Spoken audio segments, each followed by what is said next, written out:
Hey everybody, it's me, Rick Acosta, the Dodger card collector, coming to you with the World Series Game 1 edition of Dodger Card Collector.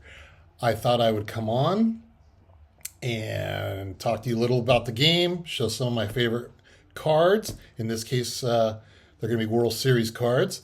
But the Dodgers lost tonight to the Toronto Blue Jays in Game 1, 11-4.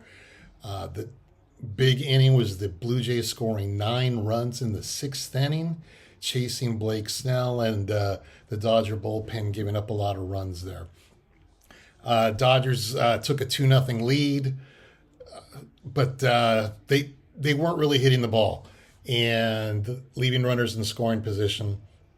And at one point, when the Blue Jays tied the game 2-2 on a Dalton Varsho home run, it was really coming down to if our bullpen's going to come in this game and we're not hitting the ball, we're not going to win, which is very common way for the Dodgers to lose. So Shohei Ohtani added a 2-run home run I think in the 7th or 8th inning. Really not much of a game after the Blue Jays blew it open, but that's Game 1. And as a Dodger fan, you just kind of have to have the attitude of it's one game, and we need to split in Toronto, come home with home field advantage and try to take it here. I think it's going to be a good series. I think a lot of people that I've heard on podcasts, even on YouTube, I think are underestimating the Blue Jays. So looking forward to a good series, but let's see what happens. My goal is to try to come on after every game. So let's see what happens. I'm surprised I came on tonight, but I thought of my friend Vin Scully, and I go, he would have come on. He came on every night the Dodgers lost. So I am coming on tonight for Game 1, and I will be on tomorrow night for Game 2. So I'm going to show you a couple of cards. So in honor of Game 1, I'm going to show you 3 of my favorite Game 1 cards over the years. All right, you guys? Thanks so much. Here we go.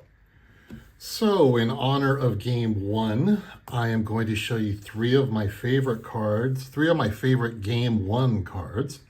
And here we feature a 1963 Topps Whitey Ford Game 1 of the World Series, the 1962 World Series, where he threw a complete game, allowed 2 runs, struck out 6 as the Yankees beat the Giants in the first game of the World Series that the Yankees would go on and win. The card in the middle is the card I've had in my collection the longest. I've had since I was a kid. This is from the 1964 Topps set, and it's the 1963 World Series Game 1. Sandy Koufax strikes out 15. Carl Erskine had the record of striking out 14 in the 1953 World Series, and Koufax broke that. And the original card I actually got it from a friend. The card was laminated. I always remember that it was a laminated card. Don't know where that thing is these days. And then my last card, Sandy Koufax's strikeout record lasted all of 6 years. I make that 5 years, because in the 1968 World Series, Bob Gibson in Game 1 struck out 17. He struck out 17 as the Cardinals shut out the Tigers that night, or that day in Game 1. And it's featured in the 1969 Topps set. So for Game 1, we decided to focus on pitching.